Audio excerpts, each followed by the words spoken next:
ધન્વંતરી આરોગ્ય રથની સરાહનીય કામગીરી। બોટાદ જિલ્લામાં મોટાભાગના લોકો હીરા ઉદ્યોગ સાથે સંકળાયેલા છે।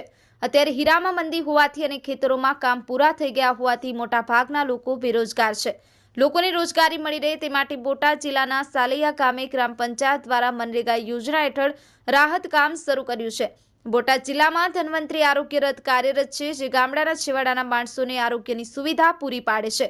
આ રથ સાલૈયા ગામે આવી અને ત્યાં કામ કરતા મજૂરોને સ્થળ પર જ પ્રાથમિક આરોગ્યની સુવિધાઓ પૂરી પાડી સરાહનીય કામગીરી કરેલ છે। મનસુખ ડાબી, ધી મિરર ન્યૂઝ, રમેશ સત્યની સાથે। નરેગાનું કામ છે, જેનાથી ગરીબ લોકોને રોજગારી મળી રહે છે। તમે શું કામ કરો અહીંયા? હું અત્યારે મેટનું કામ કરું છું, લોકોને હાજરી પૂરવાનું કામ કરું છું।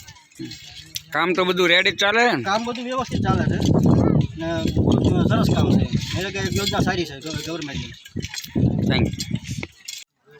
મારું નામ ચેતનભાઈ રમેશભાઈ ડણિયા, ગામ સાલૈયા। મેં અત્યારે સાલૈયા નરેગાનું કામ ચાલુ છે।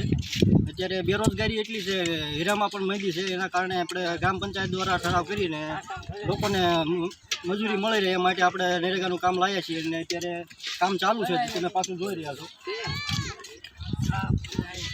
हेलो नमस्कार, जय श्री कृष्ण। हूँ छूँ तमारो प्रिय खजूर भाई। तमाम गुजरातीओं ने कहीश के सरस मजानु न्यूज एवं के देव मिरर न्यूज ने जोता रहेजो। जय माताजी, जय श्री कृष्ण।